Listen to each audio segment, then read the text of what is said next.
What's up, YouTube? We got our glasses on today because this ain't gonna take long. I just watched the In the City reunion part two. I got a couple pages of notes, so we'll have our quick little yap session, and I'm going about my way. So we left off on Lindsay and her 6 months worth of tears. Whatever, girl.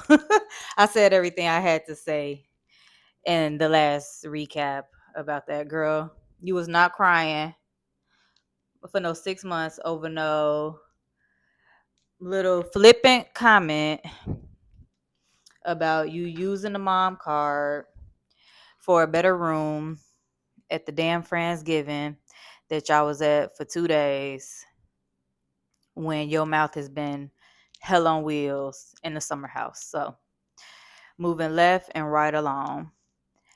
Danielle.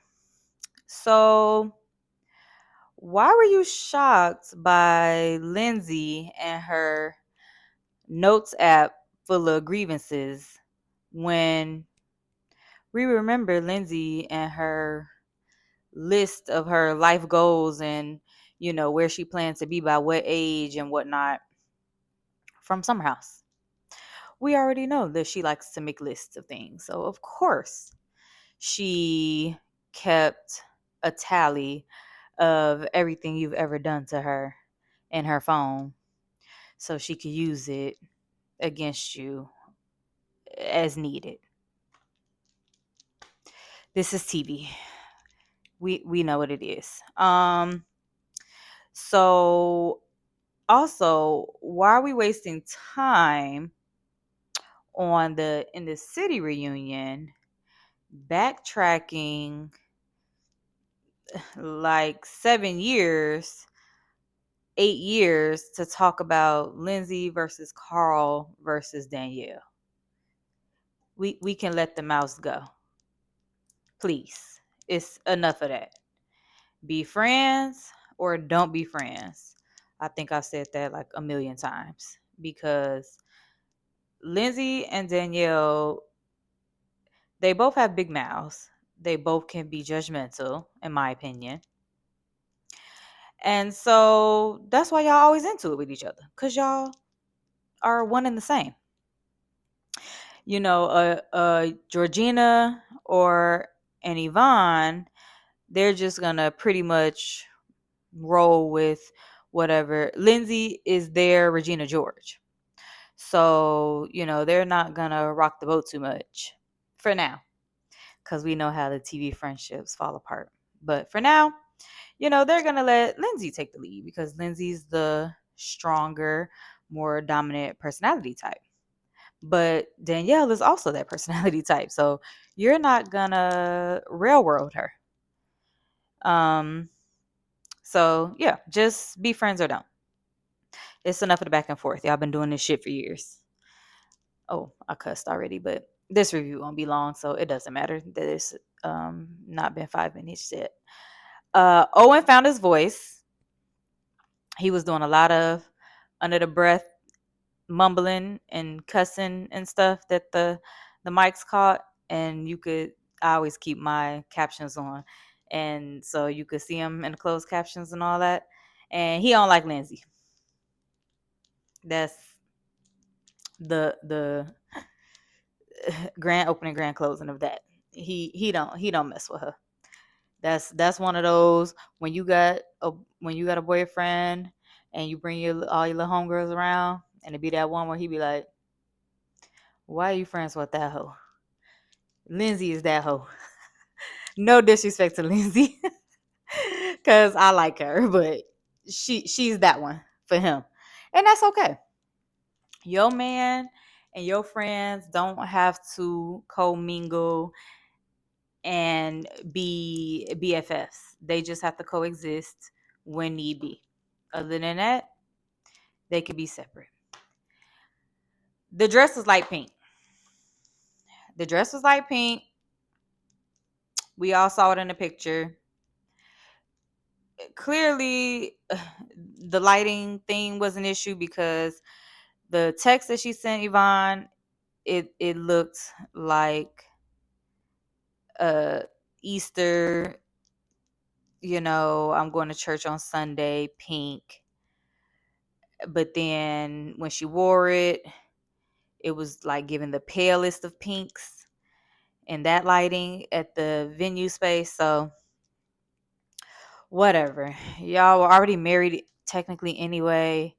This was for TV.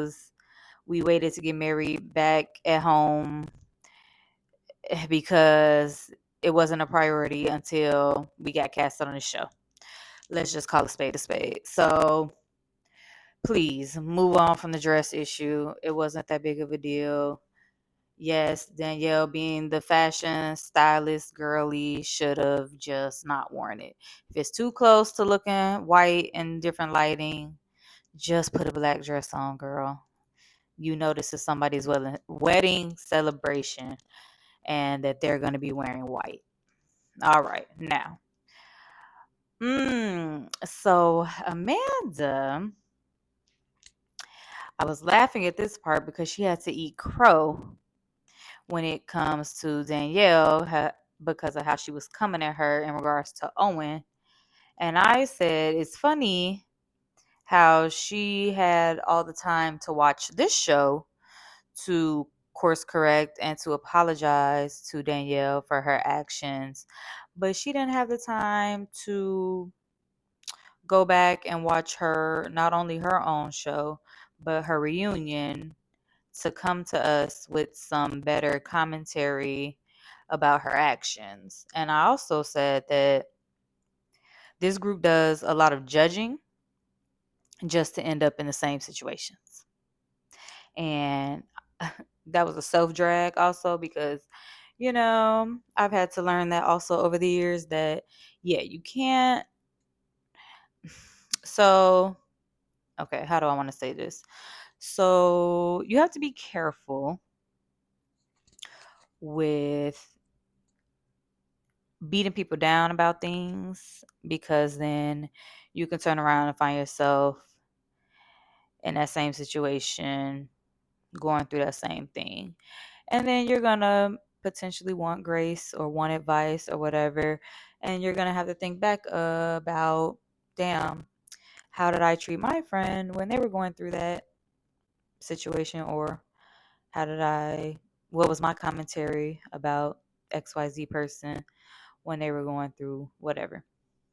But then also the other side of it is like, well, I can go through something the same or similar and snap out of that shit quick too. But the main point is just simmer down on being judgmental because you never know what life will throw at you. That's the cut and dry. Andy asked why Danielle got a clear and concise apology and Amanda was mute at her own reunion, which I just mentioned. So I said that she tries to play victim like always. She she acted like it was because she was getting jumped, which I mean she was rightly so, but it was also her combativeness, her lack of accountability, her like beating her chest, thinking, trying to get bucked sometimes, trying to act like, okay, and so what? I did it, and so what? Who gonna beat my ass? Type energy, because she had that bozo West backing her up and putting the battery in her back, and then of course allegedly the drugs. So I think a combination of all the things is why she couldn't give Sierra a clear and concise explanation and apology, like Andy was asking her. But I just said that's why you mind the business that pays you, because then you end up with egg on your face. So it's like you did all that to Danielle, and look at the situation you put yourself in. So just be mindful of how you treat people. That should be the add that with the golden rule. Do unto others. Let's see. Oh, so we had more on Owen and his divorce drama. Just kind of said, who cares about that? Everybody was being messy. Have a nice day. See you next season. Hope the ink is dry by then. That's it. Kyle, what did I say about him? Oh, okay. So I said that he wasn't gonna initiate divorce or bring up moving out. We know that already. So that was stress off his back, off his shoulders when Amanda decided to do it, because it's like he knew it needed to be done, but I guess he just didn't want to be the bad guy. Probably because of her mental health and amongst other things. A lot of people don't like to actually pull the trigger on things, even though they know it needs to be done. So they'll either wait for the other person to do it, or they'll do things to push the other person to do it. So then, like I said, they don't have to be the bad guy. I also don't condone cheating. Let me preface this. I don't condone cheating by any means. But if the marriage is sexless, I'm not bringing out tiki torches to chase Kyle down the street if he chose to go tuna sub. Shout out to Brooke Ashley on YouTube. If he chooses to go tuna sub, read that in reverse. What do you expect, Amanda? Years of forced celibacy. Who's doing that when y'all just got married? He said, he said, oh, well, we may not have been completely sexless. It might have been like 3 times in 4 years. What? I'm sorry. Come again? And you expect me to do what every night? Okay, girl. So I also said that if people are if all these people are DMing you, telling you things about what Kyle is doing when he goes out, because it's without you, like always, and there's no valid concrete receipts, then I really don't care. And sorry, but what are we supposed to do with that? Somebody telling you, oh, I saw Kyle doing this? People lie all the time. People exaggerate. People want what you have. People want him, whatever. So, I mean, you're just not going to get much sympathy from me. Again, I think a lot of all that talk is her always wanting to turn things around on him and make him just this monster of a husband, of a person, to justify her own mess and why she ended up doing what she did. But if he didn't cheat, God bless him. Because I would have. I am so sorry. But 3 times in 4 years? No, ma'am. Absolutely not. And I get her point of view. I get her point of view with everything about I was depressed and you weren't doing what you needed to do. You weren't courting me. You weren't being like a husband. So I can't be turned on for that. But then why was there no sense of urgency for therapy to try to fix this in the first 6 months if this happened right away after y'all walked down the aisle? That's insane. And then I feel like even in the summer house leading up to the marriage, it wasn't like the chemistry, everything, all that from when we first saw her when she was coming over as a booty call. Cause I ain't gonna say day one Summer House watcher, but I've watched from season one. I started it from the beginning and watched all the way through. Yeah, all that was gone. I didn't see any of that on screen.